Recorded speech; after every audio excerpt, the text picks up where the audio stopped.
So it's urgent that we get our act together. Right now, there is no understood protocol for post detection. I'll give you a very, very simple situation and one that's extraordinarily fraught. Let us say, for the sake of example, that I've been wrong in suggesting that we'll hear from probes, and we in fact hear from a star system that may be let's say 1,000 light years away, and it's a list of prime numbers or something that they've signaled to us. What do we do? Well, I don't know. Do we answer? Do we send back our list of prime numbers and signal to them, in effect, we interpret their download of prime numbers as their invitation to open a conversation? We upload our list of prime numbers to answer them and say, yeah, we're open to it also. Or at least that's what the implication is. Should we send a signal or should we not send a signal? It's, the obvious answer may be yes. The non-obvious answer maybe no, because maybe it's too risky. Maybe this is just a bad actor civilization that is effectively using echolocation to locate its prey. In other words, if we answer back, we tell them exactly where we are, and the next thing we know, we've invited our own destruction. So I'm not saying we shouldn't answer that. What I am saying is that who gets to decide this yes or no, possibly life-changing act? Well, obviously, it should be democratically decided. The best we can do at this point is to work through the United Nations and make a decision among nations. But how is that decision made? Is it made by a vote of 3/4 of the countries of the General Assembly? Is it by the 2/3 of the vote of the Security Council? How? What? I don't know. I don't have the answer to that. But as we think about it, we must think about the answer to that today and not in the future. Why? Because we may need to react in moments and have our answer to these questions ready on the instant. Why? Because if that civilization of 100 light years away or 1,000 light years away is like us, where we listen to each individual star for a 10-minute period and then we move on to the next one, maybe they're signaling to us for 10 minutes and waiting for a response. So if they're 1,000 light years away, they point their antenna towards us for 2,000 years later. In other words, they'll allow for this speed of light going to and fro. Maybe they only wait for 10 minutes or 10 hours or 10 days or 10, who knows? We don't know. We may miss our opportunity if we don't have an instant response. So these issues and many, many more like them should be debated now. So in my judgment, what we need to do is convene a committee of experts to immediately adjudicate and to advise on these types of issues. Experts, not just astronomers, perish the thought, but experts in national security, law, cryptology, behavioral psychology, game theory, economics, linguistics, evolutionary biology, diplomacy, emergency planning, religion, ethics, epidemiology, rockets and space science, mathematics, you name it. Form a standing committee of experts to spend not even necessarily years, but decades studying these topics, deciding on how to construct a message, what we're going to be saying in return, how we're going to treat a probe, an intelligent probe, if we come into possession of it. Should it be treated like an ambassador and given all the honors, even though it's obviously of artificial derivation? I should think yes. But all of this, after we contemplate it and advise on it, should be encapsulated into an international treaty that's binding. There should be, in that treaty, there should be a right of transparency, so that we get the Chinese data and they get our data on a real-time basis, so that it diminishes, it can never probably eliminate the idea that one country is going to hog all of the information to itself.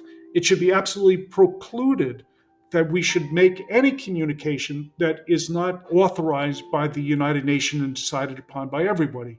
Otherwise, you're going to have Kim Jong-un sending his parochial message, the Scientologists sending theirs, and it's going to be a big mess. Should the coordinates, if it is a star, should the coordinates be released to the public?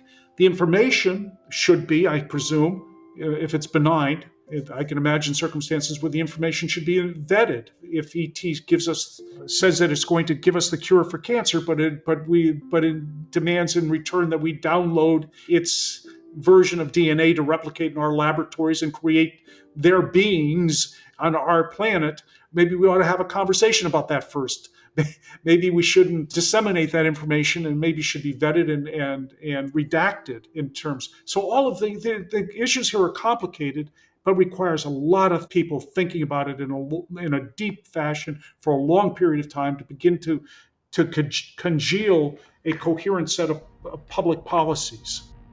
That's interesting. And I would imagine the first step is some kind of international agreement, which right now may not be very easily done, but some kind of international agreement not to practice METI. Don't send a message until we've all had time to deliberate in the UN as to what we would do once we detected a signal, if we do anything. And you're right, there is no framework for this yet. And it would seem to me that should be something some UN committee should be contemplating already. Well, it is not. There is a standing committee on space. COPUOS is called, the Committee on the Peaceful Use of Outer Space. But it meets infrequently, and it works only by consensus, and the expertise there is not multidisciplinary enough. So it isn't necessarily the right organization for this. I would suggest that a different organization be made, or agency within the UN that's fully funded, that would be much larger and more comprehensive than the current committee.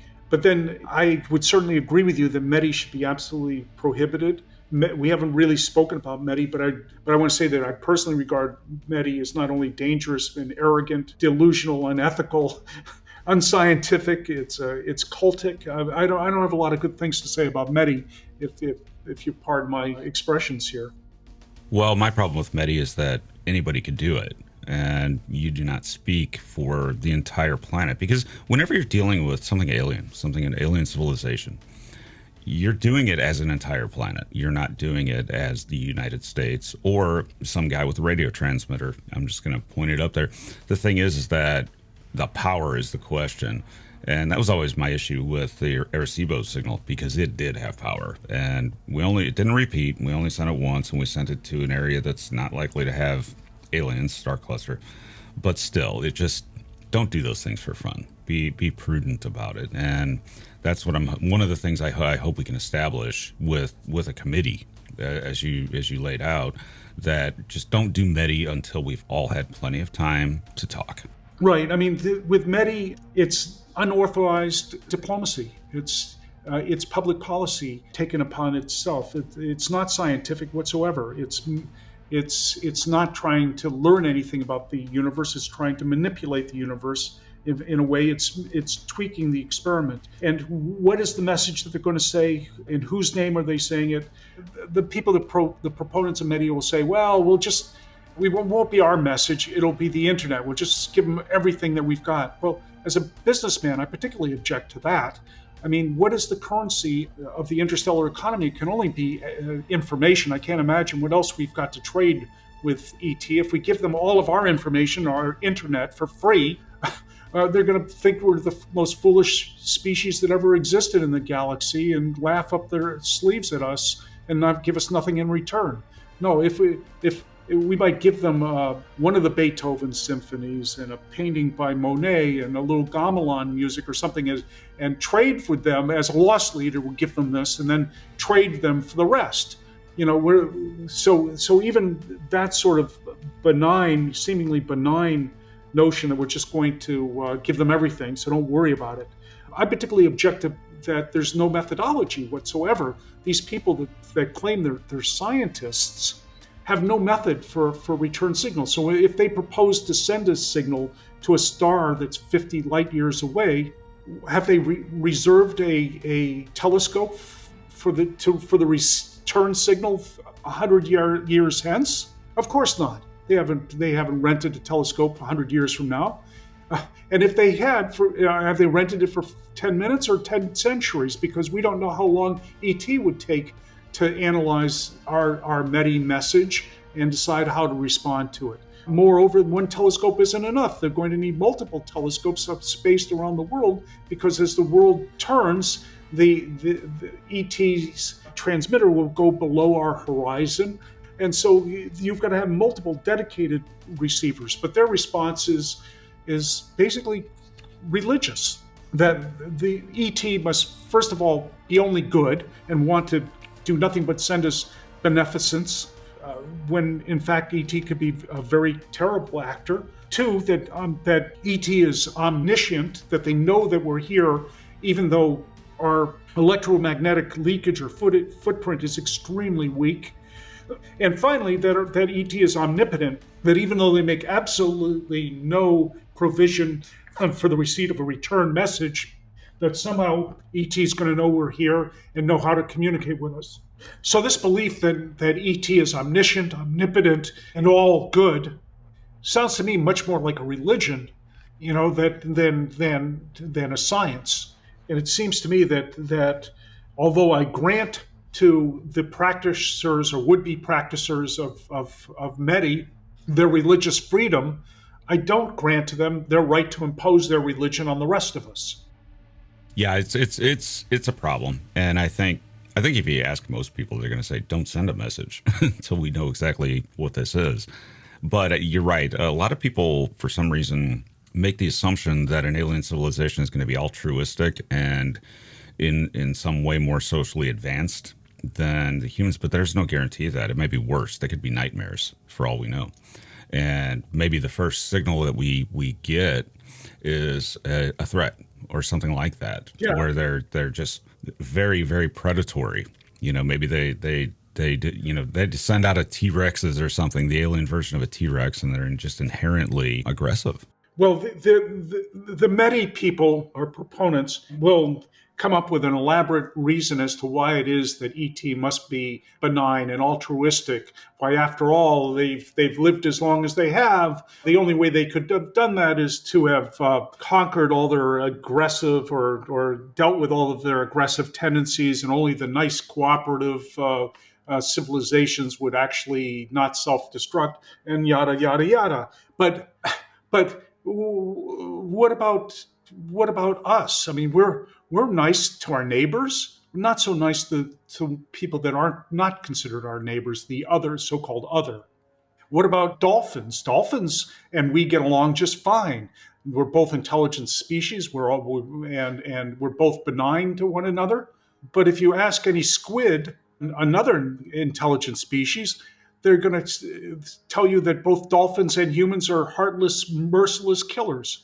Okay, so it's not at all sure that even if ET is benign to its own kind or benign to others, that they won't treat us pretty shabbily.